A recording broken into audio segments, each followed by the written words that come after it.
Hello YouTubers, and welcome to The Taste.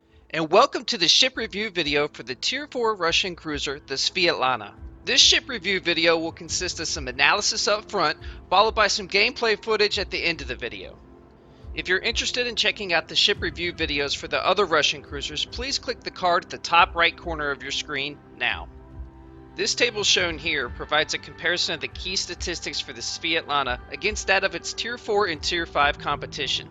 I like to use this information to best determine how to effectively captain the ships that I'm in.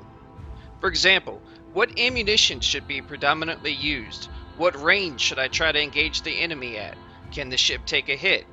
All of this information is vital to maximizing your gameplay and increasing your win rate. In my opinion, the Svietlana is the third best Tier 4 cruiser, with the Carl taking the prize for being the worst.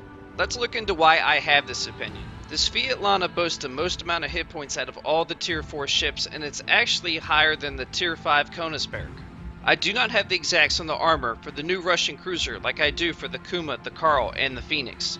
Conducting tests within the training room, I was able to determine that the Svietlana Citadel armor is under 129mm. I determined this because the Dresden, which has 129mm of armor, cannot be citadeled by the 152mm gun of the Chikuma, but the Svietlana does get citadeled, as you all can see. All of these tests were conducted from 1 kilometer away at a flat 90-degree angle. Uncharacteristically, the Russian cruiser at this tier has the worst range with its guns. This is an uncommon attribute for the Russian cruiser line, as they generally boast the best or second best gun range. One thing to note though is that this ship can benefit from AFT. AFT, or Advanced Fire Training, is the Tier 4 Captain perk. This Captain perk, if selected, will extend the range of low caliber guns by 20%. So Wargaming probably reduced the range on this ship for that very reason, because with AFT the gun range extends out to 13.56 kilometers. With AFT and that 13.56 kilometer range, that would rank the Svietlana as the second best Tier 4 cruiser pertaining to gun range. This table shows the shell flight times for each of the Tier 4 cruisers. As you all can see, the Svietlana does have the second best shell flight time. This is important because it allows a captain to aim his or her guns with greater precision. Now the shells are still going to land where they want because of RNG, but at least you were pointing the gun in the proper location. Generally speaking, the longer the shell is in the air, the harder it is to hit your target. The rate of fire is last for the Svietlana. The HE damage is second to last for the Svietlana. The fire chance is last for the Svietlana. The AP rounds are last for the Svietlana. Catching a pattern here? The only saving grace is that this ship is able to shoot 8 guns when full broadside. The turret rotation is really bad, but most of the turrets are fixed, so it's not a big deal. Because of that, I took Last Stand for the Tier 2 Captain skill instead of Expert Marksman. The ship speed is bad for its respective tier, but hey, at least it's not a Carl. The rudder shift time is bad, and that is a trait for this entire Russian cruiser line. The turning circle radius is small, so once you get the ship turning, it turns on a dime. And uncharacteristically, the surface detectability range is the best when compared to the other Tier 4 ships. Okay, so let's look at some gameplay footage. This is going to be a Battle Tier 5 matchup, and of course, you all know what Drinking 24/7 and I are going to be in. We are in the Tier 4 Svietlana. What, you mean when you go down there? No, when you, the second best player, go down to A, you miss out on the action. So I think you should go to C as the second best player and get your damage. As the best player, I'm going to C. You keep talking about yourself in third person. Stop it. It's not cool. Stay in front of me. Spot me up something. Oh, there we go. Somebody's hugely intelligent.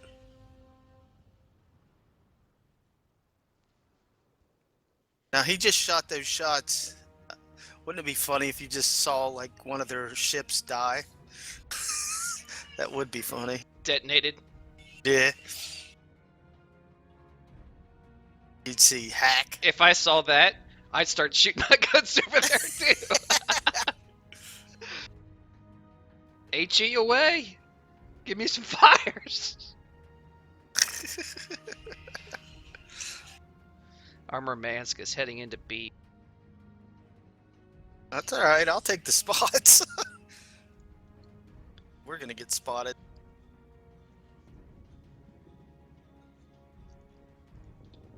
Enough of that. This ship has some poor AA guns, so when you're thinking about your captain perks, keep that in mind. I only averaged 0.11 plane kills a match.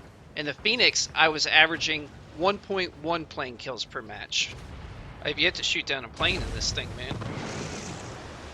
Now take a look at this guy, Lord Cyrax, in his Clemson. He's going to swoop in behind drinking 24/7 and drop blind torps. Where are the torps coming from? Our friend! Oh my god, he just torped you on purpose. Not only does he take half of drinking 24/7's life for no reason, but he ends up getting me hit unnecessarily later in the match because I was worried he would drop torps on me. Anyways, back to the review. I picked out this video because I thought it showed a good use of the Svietlana's AP and HE rounds. As you all can see, the AP has no issues hitting the citadel of a broadside Phoenix from 8.5 kilometers. Hey guy, thanks for driving in a straight line, buddy. Enemy cruiser destroyed. Here comes a Svietlana from 6.5 kilometers and he's exposing his citadel, making it easy to score big hits. Luckily I was able to squeeze those out before I got behind the rock. I'm totally thrown off my game too. Don't worry about it, just forget about it. Oh, he's pulling up next to me now.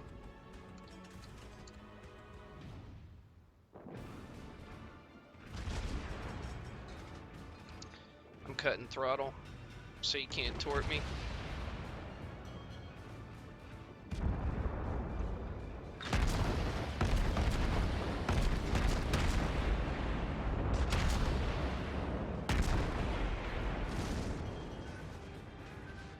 And so here I barely have any speed because I cut throttle to avoid a potential TK, and that puts me at jeopardy against the enemy torpedoes. Now this ship, since the video, has had its acceleration recently buffed to put it more on par with the other tier 4 cruisers. Poor Utaka, Jesus. Oh my god! This was just free candy. I quickly try to reload the shells to AP so I can score some citadels, and while I'm reloading, I decided to launch some torpedoes. Meanwhile, I hear torpedoes behind me, and I'm worried that our buddy is trying to torp me, so I turn around. It was possibly the most retarded move I've ever seen in my life. I say that, but we have all been there and all done that. Problem solved, sir. Now, I do want to mention that I was shooting AP at that destroyer, and I should have been shooting HE, but most likely what I was trying to do is just shoot the rounds that I already had loaded, and then switch, and at that point, torpedoes were coming, and all I cared about was dodging them. This Marblehead is in really bad shape because his friends can't really help him. He's going around the corner, and he's going to face a lot of us. So he's taking a lot of rounds, and he's not able to return a lot of fire. I'm going to grab B. So there is one thing that I wanted to point out regarding the rudder shift time, but more importantly, the turning radius, and honestly, I'm glad that this turn was included within the video. My hesitation about supporting C or going to B to cap led me pretty close to the island. The turning radius on this ship is great, and if I was in another ship, I would have beached. It took a little while to get the rudder hard to starboard, but when it got there, this ship is turning very sharply. Don't get used to that though, because the other Russian ships of the line, as you move up, have battleship-like steering. I'm going to fast forward this portion because this just shows me slowly driving into Cap B. I had to make a decision, support our friends at C or go into B and make sure that we're getting 2 sets of cap points. I chose the cap because I figured we had C pretty well in hand. From the looks of it, that was good because now I'm going to get cap points for B and there's 2 carriers just sitting pretty. This is where the poor range of these guns kicks in. I can barely hit the bottom of his ship. He's turning out, so I'm going to miss a lot of those. But on the bright side, I'm aiming for the waterline of the aircraft carrier, and that means that I can citadel the aircraft carrier using HE. I am putting myself in harm's way though because I have a Congo on one side of me and torp bombers coming from the other side.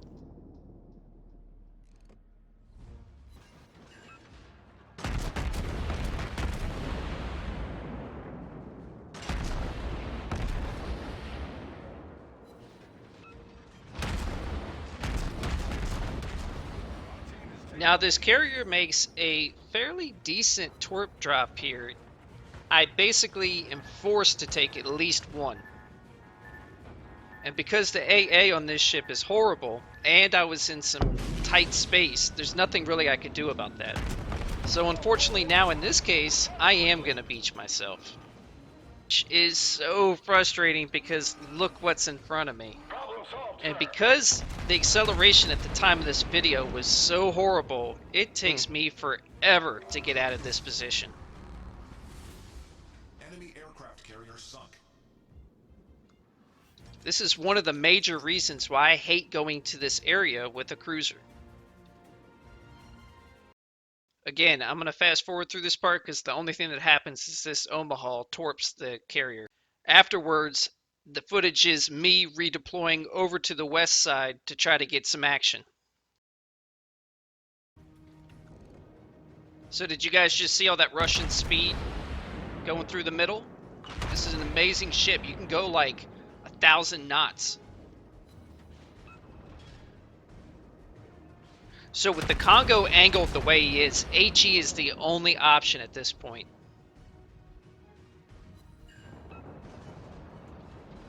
You're hoping to get as many fires as you possibly can, and then when he gets completely flat like he is right now, you could possibly switch to AP. Now, if you do switch to AP, you would want to aim above the belt, but beneath the superstructure of the battleship.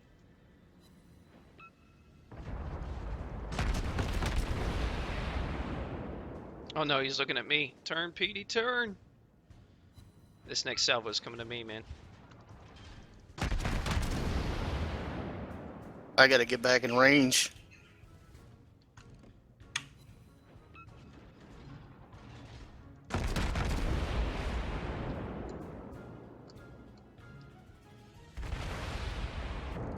He slowed up, didn't he?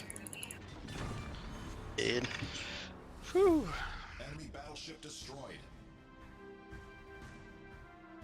So I thought that that would be a good gameplay video to show because it showed the value of the AP rounds, the value of the HE rounds. I had 67 hits. I did manage to shoot down an airplane, 3 kills, 3 fires, and 6 citadels.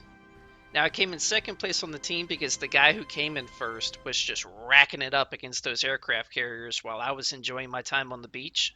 I know that drinking 24/7, and I cut him out a good bit, was really frustrated and thrown off his game when he got torped by that friendly player. Or probably should not say friendly player. All in all, I don't really like this ship. I plan on going back and playing the Tier 2 Novik. I plan on going back and playing the Tier 3 Bogatyr. But this one, I'm probably never going to go back to and play. I think that this ship would be fun if you had the AFT crew perk. I just don't see myself grinding that much experience for that. I hope that you all enjoyed the video. If you did like the video, please click the like button. And if you're interested in receiving updates as new videos are posted to the channel, please feel free to subscribe. I'm generally divisioned up with Steel Reserve. Steel Reserve has his own YouTube channel with a very unique series that I enjoy titled History in Combat. I definitely recommend stopping by his channel and checking those videos out. And as always, thanks for watching The Taste.